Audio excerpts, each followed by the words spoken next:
Cerramos porque terminamos el mes esta serie de predicaciones que tienen que ver con las finanzas. He recibido por allí algunos testimonios de familias que ya se atrevieron a empezar a practicar, a poner esos principios, sacarlos de la teoría y llevarlos a la vida diaria, y ya están empezando a ver algunas bendiciones, algunos cambios, respuesta favorable a estas, al creerle a Dios, que eso es lo más importante de lo que hemos estado predicando. A veces cuando hablamos del cristianismo y en particular del tema del área financiera, nos da la impresión, nos pareciera que Dios pide mucho. Nos pareciera que Dios pide mucho, porque hemos hablado que Dios pide el diezmo, que Dios pide la ofrenda y que sea generosa. Dios pide que demos más allá a veces de nuestras fuerzas. Dios pide también que nos involucremos en la obra misionera, aparte de todo lo que ya había pedido antes, ¿no? Entonces pareciera que Dios pide mucho. Les tengo una buena noticia esta mañana, y qué bueno que va a quedar ahí grabado. Dios en realidad no pide mucho, esa es la buena noticia. Dios pide todo. Esa es la mala, quizás para algunos. Deuteronomio 6:5 y Marcos 22:37 nos recuerdan, tanto en el Antiguo como en el Nuevo Testamento, el principal mandamiento. Y tú vas a encontrar que en el principal mandamiento aparece la palabra todo o toda. Amarás al Señor tu Dios. Entonces, ¿qué pide Dios? ¿Pide mucho o pide todo? Pide todo, porque no dice dame un poquito de tu corazón o ámame con algo de tu corazón. Dice ámame con todo tu corazón. Luego dice también ámame de toda tu alma, con el 55% de tu mente. Dice con toda tu mente. Y también ¿con qué? con todas tus fuerzas. Con todas tus fuerzas, no con algunas de tus fuerzas, no con las fuerzas que te queden de jueves a domingo, sino con todas tus fuerzas. Cuando Dios pide, no pide mucho, pide todo. Grábatelo bien, recuérdalo bien, porque eso va a ser algo muy importante en el resto de tu caminar como hijo de Dios. El sermón de esta mañana no solo aplica para asuntos financieros, aplica para todas las áreas de nuestra vida, porque tiene que ver con confianza en Dios y con fe. Aquí están mis dos hijas y no me van a dejar mentir. Cuando estaban más chiquitas, obviamente, y nos tocaba ir a disfrutar de un río o de una alberca, normalmente los juegos que jugábamos o que yo jugaba con ellas tenían que ver con desafíos. Yo siempre las ponía en algún punto alto o en alguna montañita que se viera por ahí en el río, y yo me iba a la parte más profunda y les decía desde allá arriba, aviéntense, ¿sí? Y ellas tendrían 3, 4, 5 años. Imagínense, para ellas, desde su perspectiva, la altura era algo grandísimo. Para mí no, porque yo era el adulto. Pero lo que yo les estaba invitando a ellas era a un desafío grande desde la perspectiva de ellas. ¿Qué creen que pasaba cuando yo les decía, aviéntense, échense un clavado? ¿Qué sospechas que pasaba? Al principio sí había un poquito de dudas, quizás, ¿no? Porque a lo mejor ellas se asomaban, hacían su inspección, sacaban su perspectiva, y obviamente estaba alto, se veía profundo, se veía desafiante, ¿no? Entonces quizás sí había dudas, quizás yo puedo pensar que hasta un poquito de temor, ¿no? Y las clásicas preguntas, pero si me vas a agarrar, papá, pero ¿y si me ahogo? Pero ¿y si? Al final de las preguntas, del temor y de las dudas, cuando ellas ponían atención a mi voz y veían mis brazos que estaban abiertos, mis brazos grandes, fuertes, musculosos,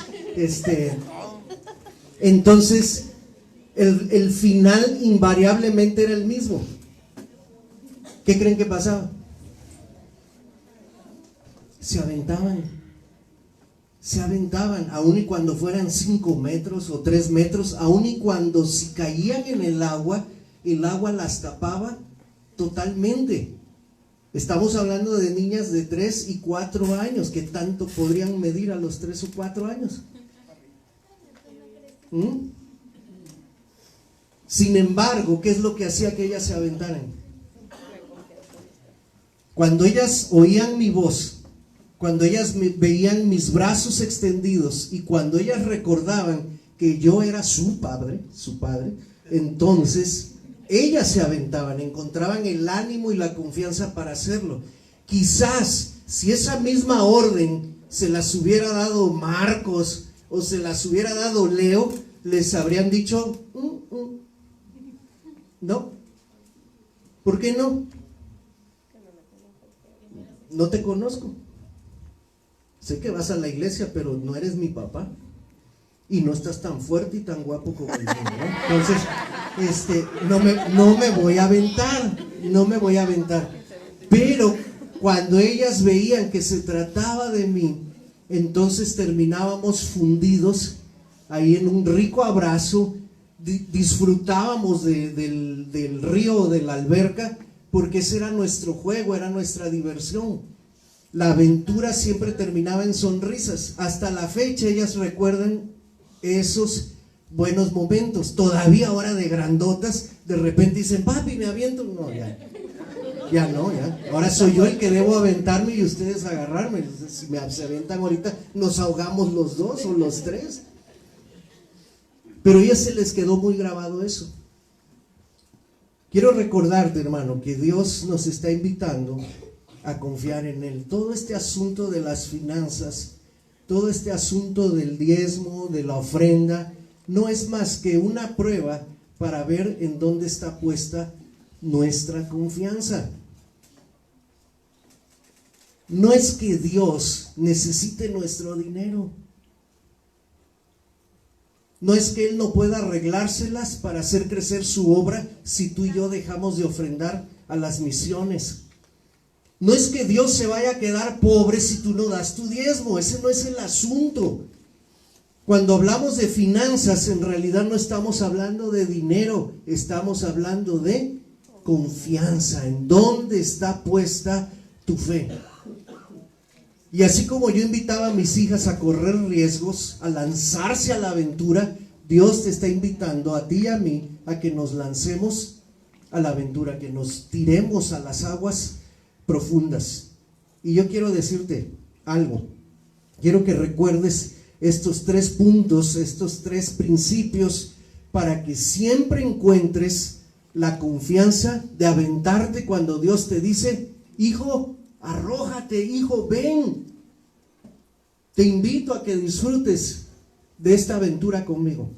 Cada vez que oigas que Dios te dice eso, tú lánzate. No lo pienses 2 veces.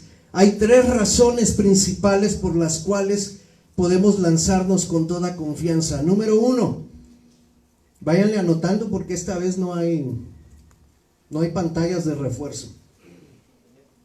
Puedes lanzarte confiadamente ante Dios porque puedes confiar siempre, escucha bien esto, puedes confiar siempre en su carácter.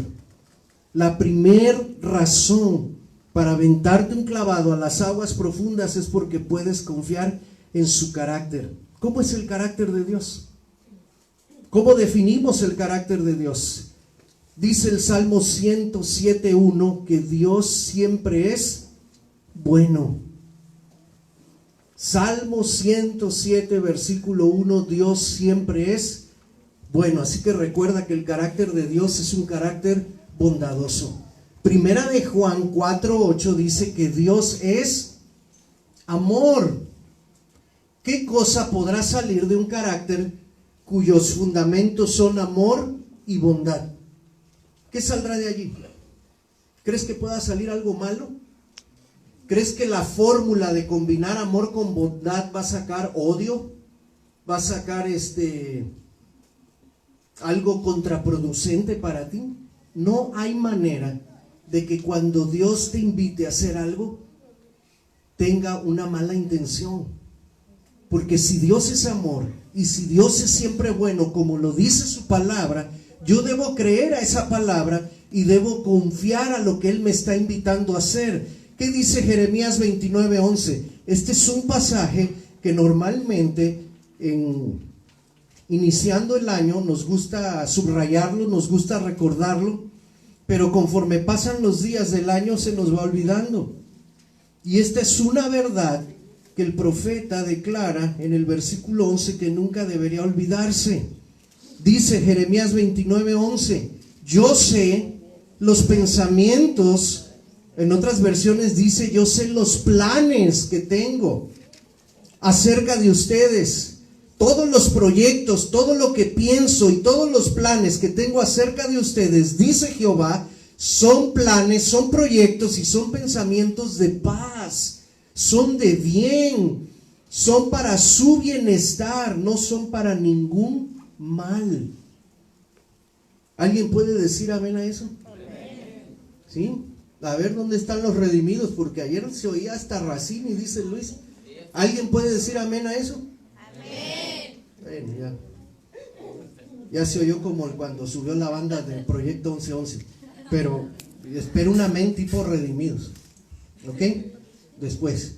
Entonces, la razón número 1 para decirle a Dios, sí, yo me aviento, Señor, yo voy a donde tú me estás invitando, es por razón de su carácter, carácter de amor y carácter de bondad. ¿Dónde vemos esta expresión del carácter de Dios en alguna historia de la Biblia? Debe haber muchas, pero yo recordé aquella ocasión, la que narra primero de Crónicas, capítulo 21. No sé si usted recuerda este episodio en la vida del rey David. Hubo un día, un mal día, en que Satanás incitó a David a que David hiciera un censo de todo su ejército y de todo el pueblo. Y dice la Biblia que ese plan de David, incitado por Satanás, le cayó mal a Dios. ¿Por qué le cayó mal a Dios que David hiciera un censo de su ejército? Porque David estaba poniendo la mirada en la cantidad de soldados que tenía, en vez de ¿qué?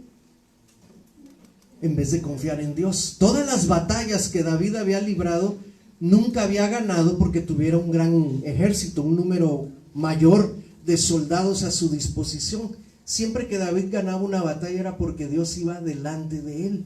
Lo que le molestó a Dios es que David ahora estaba llenando su corazón de soberbia y diciendo, a ver, quiero que me cuenten cuántos soldados tengo en cada tribu.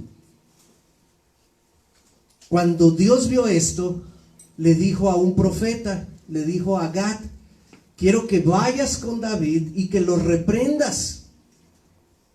Quiero que lo regañes por haber hecho esto. Dile que su corazón se envaneció y que él ha actuado de una manera loca. Así dice en la Biblia. Búscalo ahí en primero de Crónicas 21. Has actuado locamente, le dice el Señor. Tu castigo será el siguiente. Tienes para escoger 3 opciones. Piensa bien qué vas a escoger. Opción número 1, 3 años de hambre en todo el país. Opción número 2, que por 3 meses seas derrotado por tus enemigos a espada. Opción número 3, que le permitas al Señor, al ángel del Señor, que Él envíe su peste por 3 días y toque la vida de los israelitas. ¿Cuál habrías escogido tú?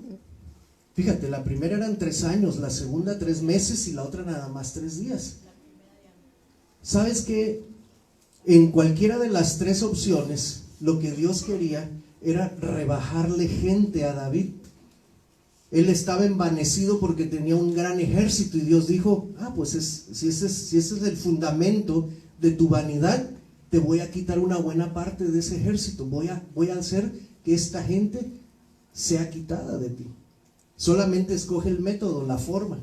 ¿Cuál quieres? Dice el pasaje, vamos allá primero de Crónicas, para que veas que escogió David. Es el capítulo 21. Y en el versículo 13 dice David, Entonces David le dijo a Gad el profeta: en grande angustia me encuentro, pero esto es lo que voy a escoger. Ruego que yo caiga en la mano de Jehová. Es decir, escojo la tercera opción, que venga el ángel del Señor con una peste y que destruya a los que él quiera de mi ejército. ¿Por qué razón? ¿Por qué razón escogió David la tercera opción? ¿Qué dice el pasaje? ¿Lo tienes ahí en el verso 13? ¿Cuál fue la razón que él dio? Porque las misericordias de Dios son muchas en extremo. Prefiero caer en las manos de Dios, quien es bueno y quien es misericordioso, antes de caer en las manos del hombre. Recuerda, tú siempre puedes confiar en Dios, porque Él es bueno, Él es amor, Él es misericordia, Él es compasión. La primera razón para poder aventarte ese clavado es su carácter. La segunda razón, puedes lanzarte con confianza, porque siempre podrás confiar en que Dios es sabio también. La sabiduría de Dios debería ser otro aliento en nuestra vida para confiar a las cosas que Él nos pide que hagamos. Y créanme que a veces Dios nos pide que hagamos cosas que a los ojos del hombre suenan a locura. La gente dice: pero estás loco, ¿qué vas a ir a hacer allá al África? Así le dijeron a aquel varón. ¿Recuerdan esta historia reciente de aquella pareja de americanos con 8 hijos que fueron a Camerún? Ellos les decían, los de su iglesia: no vayan. ¿Y saben qué pasó? Apenas acababan de llegar esta familia misionera a Camerún y al tercer día el marido fue asesinado. Hoy está otra vez esta familia en las listas de oración, porque ahora la esposa, que tuvo que regresar a Estados Unidos con los 8 hijos, fue diagnosticada con muchos tumores. Apenas tiene 30 años. Entonces ella está pidiendo que oremos para que en este tiempo su fe pueda ser fortalecida. Algunos dirán: qué gente tan loca. Algunos recordarán a Jim Elliot. ¿Quién ha oído hablar de Jim Elliot? Que también fue un misionero. ¿Sí saben que Elliot Aburto se llama así por el misionero este? ¿Qué le decían a Jim Elliot? Jim Elliot era un muchacho americano con mucho futuro por delante. Era un tipo que era estudiado, que estaba recién casado, con una esposa muy, muy bonita, el típico matrimonio americano con todo un futuro por venir. Y cuando él dice: me acabo de unir a otro grupo de amigos para ir a llevarle el evangelio a los Aucas, ahí en medio de la selva de Sudamérica, la gente le decía a Jim Elliot: tú estás mal, tú estás loco, tú estás echando a perder tu futuro, eres un tonto, le alcanzaron a decir. Por eso la famosa frase de Jim Elliot que dice: no es un tonto aquel que pierde lo que aquí no puede ganar para ganar aquello que nunca podrá perder. ¿Le entendiste o no le entendiste?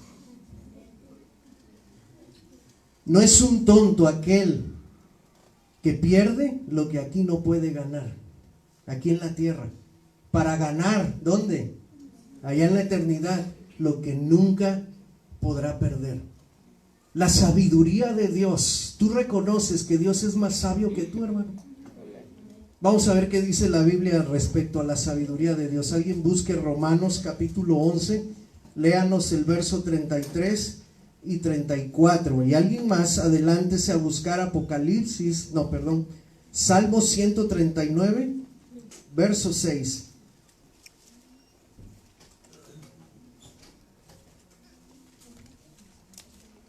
¿Quién tiene Romanos? Romanos 11, 33 y 34, hermana Nora. Oh profundidad de las riquezas de la sabiduría y de la ciencia de Dios, cuán insondables son sus juicios e inescrutables sus caminos. Porque ¿quién entendió la mente del Señor, o quién fue su consejero? Oh profundas riquezas de la sabiduría de Dios, profundas riquezas de la sabiduría de Dios. ¿Quién se ha sentado a un lado de Dios para darle consejo? ¿Quién? ¿Quién le dijo a Dios, mira, deberías de hacer el planeta Tierra de esta manera y deberías poner el sol aquí, la luna acá? ¿Quién le dio consejo a Dios para determinar las cosas que tú y yo hoy conocemos? Nadie. Nadie, porque nadie es tan sabio como nuestro Dios.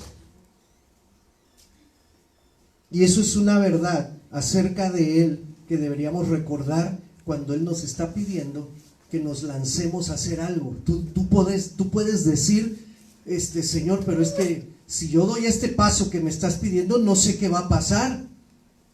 Pero Dios te va a decir, pues por eso te estoy pidiendo que des este paso, porque yo sí ya sé qué es lo que va a pasar.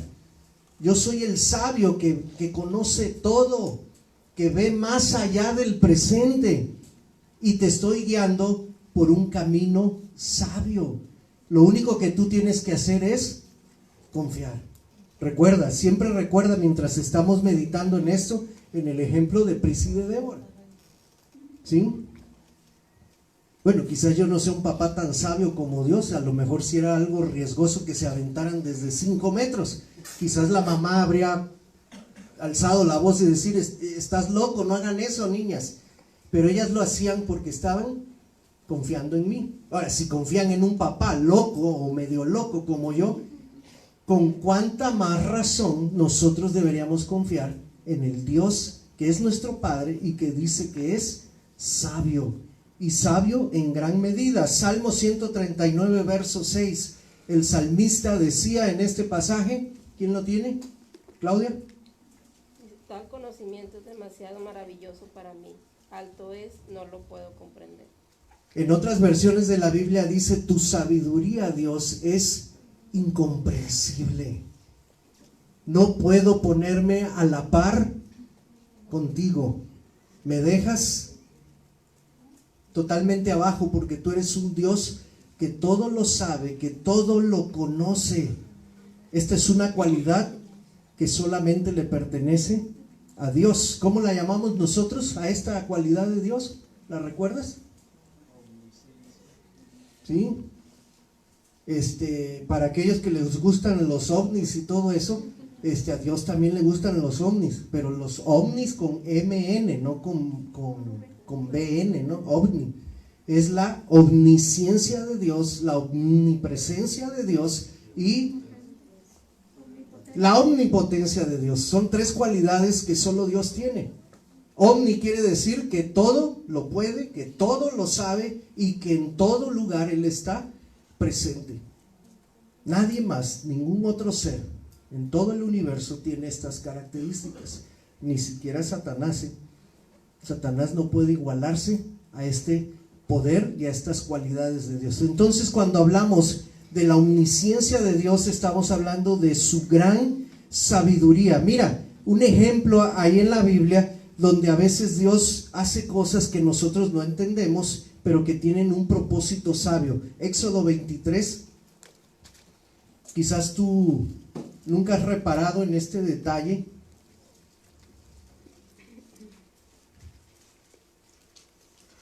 ¿Recuerdas que Dios le pide a Moisés que saque a su pueblo de Egipto y que lo lleve a la tierra prometida? ¿Sí recuerdan eso? Y Dios le dice a Moisés, cuando llegues a la tierra prometida no va a ser un lugar que esté vacío allí esperándote. Allí habitan pueblos que tendrás que conquistar, que tendrás que derrotar para poder ocupar su tierra. Yo voy a estar contigo, yo te voy a cuidar, yo voy a pelear tus batallas, pero quiero que sepas algo. Mira lo que dice este pasaje, es el capítulo 23, versículos 28 al 30. Dice Dios, enviaré delante de ti a la avispa para que te ayude a echar fuera al pueblo hebeo, al cananeo y al eteo delante de ti. Allí está la parte de ayuda de Dios. 3 pueblos que habitaban la tierra prometida y que Dios dice, yo te voy a ayudar a derrotarlos. Pero fíjate la sabiduría de Dios. Verso 29, no los voy a echar de delante de ti en un año, porque si los destruimos rápido, la tierra quedaría desierta, y entonces se aumentarían las bestias y las fieras del campo contra ti. Por eso mejor vamos a ir echándolos delante de ti, como dice el Señor, poco a poco, de uno en uno, nos vamos a ir despacito. En ese lapso, en lo que tú los vas derrotando despacio, lo que yo quiero es que tú te vayas, ¿qué dice ahí? Multiplicando, es decir, que te vayas haciendo un pueblo cada vez más numeroso, a fin de que las fieras del campo que habitan esa tierra no te devoren. Si a ti te dicen vas a enfrentar 3 ejércitos que ocupan una tierra que Dios te ha dado por heredad, quizás tú dices, quiero firmar el contrato donde diga que los echen rápido, porque yo ya quiero tomar posesión de esa tierra. Pero ahí es donde entra la sabiduría de Dios. Dios está viendo más allá de los planes de conquistar solamente la tierra. ¿De qué serviría poseer la tierra si soy un pueblo chiquito y me llegan 200,000 leones? Pues los leones nos van a devorar. ¿Y entonces de qué sirvió la conquista? Para nada. Íbamos a ser presa de los leones, de las fieras del campo.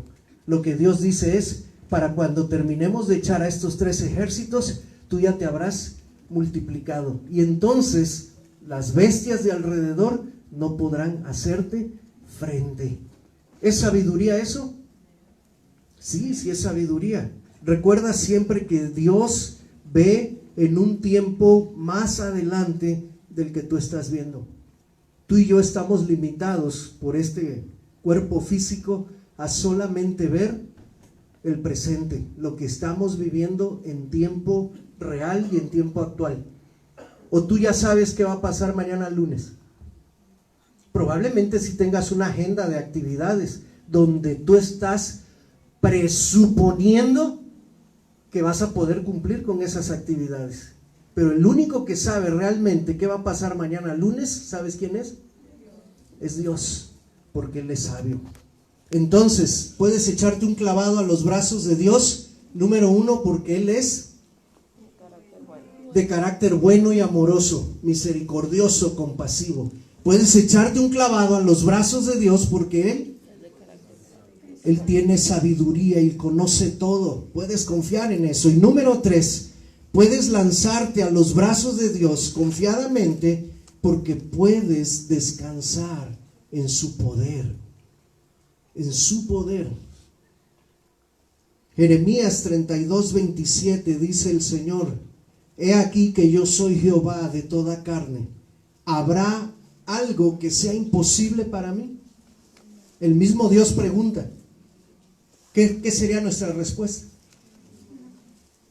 No hay nada que sea imposible para Dios. Apocalipsis 1:8 dice: yo soy el alfa y la omega, el principio y el fin, el que era, el que soy y el que ha de venir, Jehová Dios todopoderoso, todopoderoso.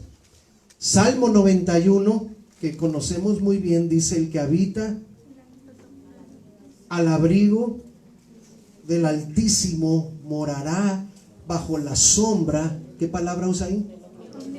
Del Omnipotente, del Todopoderoso.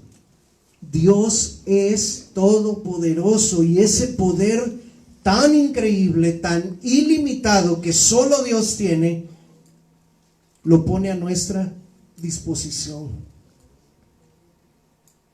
Mateo 14:22, recordarás la historia donde Dios va caminando sobre el mar. ¿Es esto algo que vemos todos los días? De hecho, no lo hemos vuelto a ver en ningún otro día. Hay unos magos ilusionistas que hacen el truco de que caminan sobre el mar, pero pues ya los descubrieron, ¿verdad? Ponen placas por abajo de un material cristalino, de tal manera que el agua los cubre y pareciera que están flotando sobre el mar. Pero nadie puede hacer esto más que Dios.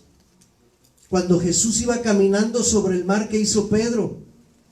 Porque todos se asustaron y dijeron: ¡un fantasma! Pero Jesús les dijo: no tengan miedo, soy yo. Y Pedro, todavía, ya saben, Pedro, dudando, dice Pedro: Señor, si de verdad eres tú, manda que yo vaya donde tú estás caminando sobre las aguas. ¿Y qué le dice el Señor? Lo mismo que les decía yo a Priscila Débora: vénganse, aviéntense, échense el clavado, salgan de la barca y pongan sus pies, disfruten una aventura de fe conmigo. Y Pedro, emocionado, entusiasta, se avienta al mar. ¿Y qué pasa? Empieza a caminar. Está viendo a Jesús y va emocionado, contento. Pero a la mitad del camino se detiene, se para y empieza a observar, a ver las olas, a ver el viento, a ver la oscuridad. Y entonces aparta su vista de Jesús y empieza a hundirse. ¿Cuántas veces no nos pasa a nosotros así? Nuestra confianza en Dios dura muy poquito, muy poquito. Dios nos invita a toda una aventura de fe, siempre y cuando mantengamos esa mirada puesta en sus ojos, en Él. Cuando apartamos la mirada, entonces vienen los problemas para nosotros. Es cuando empezamos a hundirnos poco a poco. ¿Sí? Aún así, recordemos que Dios, ¿cuál era la característica 1? Que Dios es bueno, ¿verdad? Cuando Pedro se está hundiendo y dice: ay, Señor, ayúdame, ¿no ves que me estoy ahogando? Si Jesús hubiese sido nosotros, ¿qué le habríamos dicho? Tú te lo buscaste, ¿no? Allá nos vemos en la eternidad. Pero el Señor es bueno y misericordioso, se acerca a Pedro y lo saca, lo levanta, y se van los dos de regreso a la barca, ya caminando sobre el mar, porque ya Pedro va agarradito de Jesús, ¿verdad? Ya llegando a la barca, entonces otra vez viene el regaño, el castigo, el reproche de Jesús. Pedro, ¿por qué dudaste? Si lo estabas haciendo muy bien. Creo que ese reproche nos debe resonar en los oídos por las tantas veces que lo estábamos haciendo tan bien, caminando con el Señor, y de repente metimos el freno y nos empezamos a hundir. Allá en Hebreos, cuando se narra la historia de Abraham, Dios le pidió a Abraham en Génesis 22 algo muy extraño y a la vez muy difícil de comprender. ¿Recuerdas esa historia, no? Cuando una mañana, sin previo aviso, Dios le dice a Abraham: Abraham, levántate, quiero que vayas al monte que te voy a indicar, quiero que lleves a Isaac, que es el hijo que tú amas, y quiero que allí en lo alto de la montaña, en la cumbre de la montaña, lo sacrifiques. Esa es una manera de despertar en cualquier día terrible, terrible. Pero cada vez que yo leo esta historia, me sorprende ver la actitud de Abraham, porque Abraham no le reprocha en absoluto a Dios. No le dice: Dios, ¿te has vuelto loco? ¿Qué me estás pidiendo? O Señor, recuerda que tú prometiste que a través de Isaac harías de mí una gran nación. Si yo mato a Isaac ahorita, ¿de dónde va a salir la nación? ¿De dónde? Vemos a Abraham apurándose a hacer las diligencias, las maletas, preparando todo para obedecer la voz de Dios. Cuando Abraham se va, deja instrucciones a sus criados y les dice, ahí en Génesis 22, esperen porque voy con el chico a adorar a Dios, esperen a que volvamos. ¿En qué está hablando? En plural. La fe de Abraham le hacía creer que a pesar de lo que Dios le había ordenado, no iba a suceder. Él todavía tiene fe en Dios, confiando en su carácter bueno, confiando en su sabiduría, pero sobre todo confiando en su poder. Cuando ya están en el monte, Isaac inocentemente pregunta: papá, veo la leña, veo que traemos el encendedor, veo para hacer un sacrificio, pero no encuentro por ningún lado. ¿Dónde está el cordero, papá? Y no vemos a Abraham desesperándose, ni renegando, ni nada en absoluto. La respuesta de Abraham es: hijo, no te preocupes, Dios proveerá del cordero para el sacrificio. Todavía vemos que Abraham toma a su hijo, lo amarra por la espalda, lo acuesta en las piedras y levanta su mano para sacrificar a Isaac. Cuando Dios ve que ya Abraham está tan determinado a llevar a cabo eso, es que un ángel le habla y le dice: Abraham, detente, no pongas tu mano sobre el muchacho, porque el Señor ha visto que en tu corazón lo tienes a Él en primer lugar. Has obedecido en todo, y esto le ha agradado a Dios. Ahora, el pasaje que les pedí que buscaran en Hebreos capítulo 11 nos da aquí una información muy importante. Versículo 17: por la fe, Abraham, cuando fue probado, ofreció a Isaac, y el que había recibido las promesas estaba en ese momento ofreciendo a su unigénito, habiéndosele dicho: en Isaac te será llamada descendencia. Pero Abraham obedeció porque él pensaba que Dios es poderoso.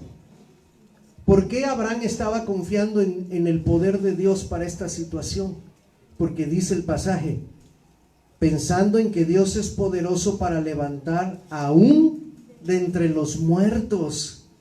Es decir, Abraham dijo: si Dios me está pidiendo que haga esto, yo confío tanto en su poder que si aún yo matase a Isaac, Dios me lo puede resucitar.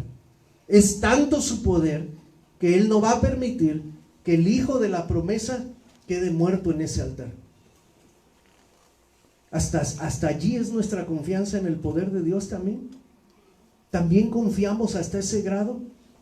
Recuerda que Dios está esperando que tú y yo nos lancemos, nos arrojemos con toda confianza a esta aventura de fe, ya sea en el área financiera, ya sea en el área matrimonial, ya sea en el área de sanidad personal, ya sea en el área de evangelismo, de levantar un ministerio, de continuar una iglesia, lo que sea.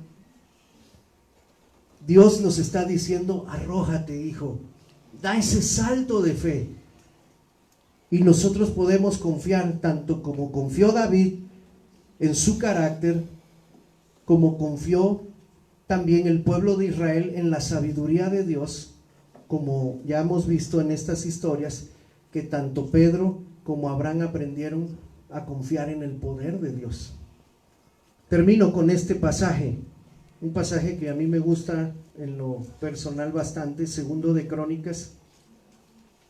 Te lo comparto por si quieres hacerlo tuyo también. No es que sea mío, ¿verdad? Porque está en la Biblia, pero como a mí me gusta mucho, yo digo que es mío. 2 de Crónicas 16, verso 9. Recuerda esto, hermano. Dice el pasaje: los ojos de Jehová contemplan toda la tierra para mostrar su poder a favor de aquellos que tienen un corazón perfecto para con Él. Ahora, si leemos en esta versión, que es la Reina Valera, corazón perfecto para con Él, pues ya muchos nos descartaríamos, porque diríamos: yo no soy perfecto, tengo mis debilidades, tengo mis problemas. Pero la traducción correcta de este pasaje es que Dios está esperando mostrar su poder a favor de aquellos que confían, aquellos que confían en Él. Un corazón perfecto no habla de impecabilidad, habla de confianza 100% en Dios. Y Dios anda buscando aunque sea uno en toda la tierra, para mostrarle todo su poder, si tan solo esa persona confía al 100% en Dios. ¡Qué bendición! ¡Qué bendición que Dios, su entero poder, su inagotable poder, lo pone a nuestra disposición! De ti y de mí depende que podamos saborear de este tipo de aventuras como la de Abraham, como la de David, como la de los grandes héroes de la Biblia, si tan solo nos decidimos a confiar en Él. La conclusión de esto es lo siguiente. Fíjate bien, aquellos que se atreven a dar el brinco terminan por vivir una aventura que disfrutan, una aventura donde aprenden, una aventura donde conocen más a Dios y donde alegran su corazón. Dios se pone contento cuando nosotros confiamos en Él.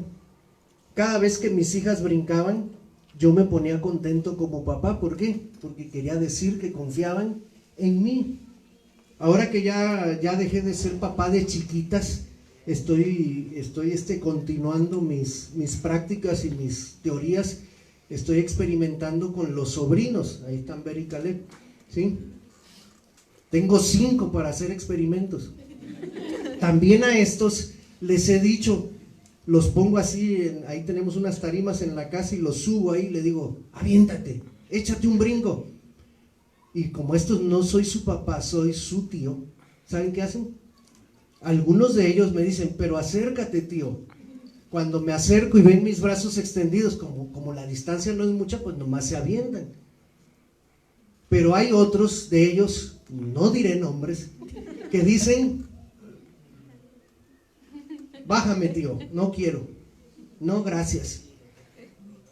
Bueno, al final la decisión de tomarle la palabra a Dios, ¿quién la va a tomar? Tú, ¿verdad? Yo, como bien respondiste. Los que se atreven, ya dije, disfrutarán, aprenderán, conocerán y alegrarán el corazón de Dios. Los que le dicen a Dios, no gracias, bájame, esos se perderán todo lo que dijimos anteriormente. ¿De qué se perderán? Pues de disfrutar, de aprender, de conocer y de alegrar el corazón de Dios. Estos lo que van a hacer es que van a poner a Dios con carita triste, ¿sí? Porque Dios lo que te está invitando es a que experimentes un nivel superior de tu relación con Él. Cuando tú le dices a Dios, no gracias, no confío mucho en ti, me estás pidiendo demasiado dinero, yo me retiro, así como en las apuestas, ¿verdad? Cuando vas subiendo la apuesta, tú tienes el derecho de retirar tu dinero e irte con las ganancias que tienes, pero pierdes el derecho al premio más alto, al de los millones. Tú decides hasta dónde quieres llegar, hasta qué nivel quieres llegar. Yo, por experiencia como padre y por las veces que le he dicho a Dios que sí, te animo a que tú también puedas decirle a Dios, me aviento. Es más, hazte más para allá. Así me decía la Prisi, a ver, hazte más para allá, no más para acá. Ella empezaba a agarrar tanta confianza que decía, hazte más para allá. Y había momentos en que yo decía, no la va a hacer esta chamaca, porque yo no llego hasta allá, ni mi brazo llega hasta allá. Pero ella se aventaba, y así, ahogándose y todo, tragando agua como ustedes quieren, pero al final llegaba hasta mis brazos, y juntos podíamos disfrutar de esa experiencia. Dios, que es tu Padre, quiere disfrutar contigo. Quiere que como hija o como hijo confíes en Él. ¿Estás dispuesto a dar el paso? ¿Estás dispuesto a dar el salto? ¿Estás dispuesto a decirle, no, Dios, a ver, hazte más para allá, hazte más para allá, y yo me voy a arrojar, porque confío en que no sé cómo le vas a hacer tú, pero tú vendrás a mi rescate y juntos seguiremos disfrutando? Cierra tus ojos.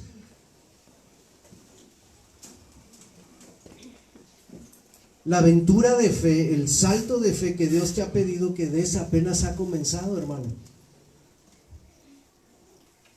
Y estamos contentos de ver los resultados a nivel financiero en la iglesia en este mes.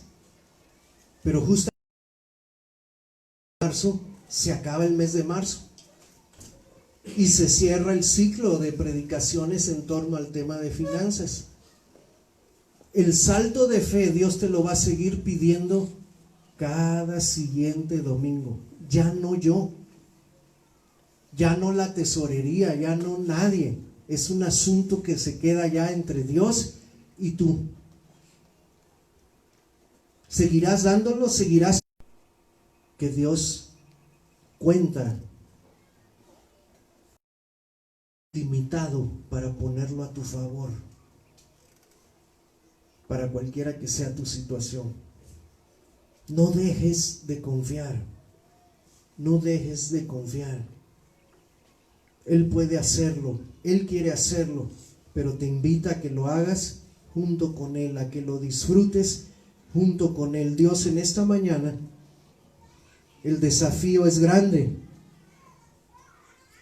pero también, y no vemos, Padre, que las hormigas vayan a un consultorio psicológico porque tienen ansiedad. No vemos a ningún otro ser vivo que se preocupe porque confían en ti. Danos esa fe sencilla, Señor, esa confianza sencilla para también descansar nuestro futuro, nuestro presente y nuestro pasado en ti. Nuestras finanzas, nuestra familia, nuestro matrimonio, nuestra iglesia en ti.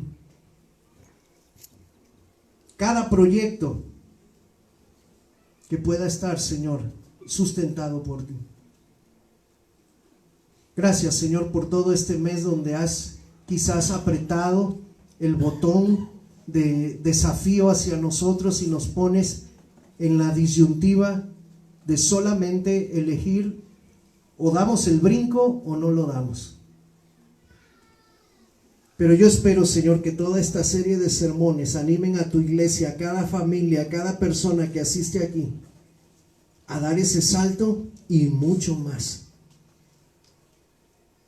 A que algunos se atrevan a decir: Dios, hazte más para allá, porque quiero brincar más alto y más lejos. Y más profundo. Bendícenos, Señor, que este resto de año se convierta en toda una aventura de fe donde los testimonios puedan fluir de cómo tú estás bendiciendo de diferentes maneras a cada familia que se ha atrevido a dar el brinco. Oramos en el nombre de Jesús. Amén.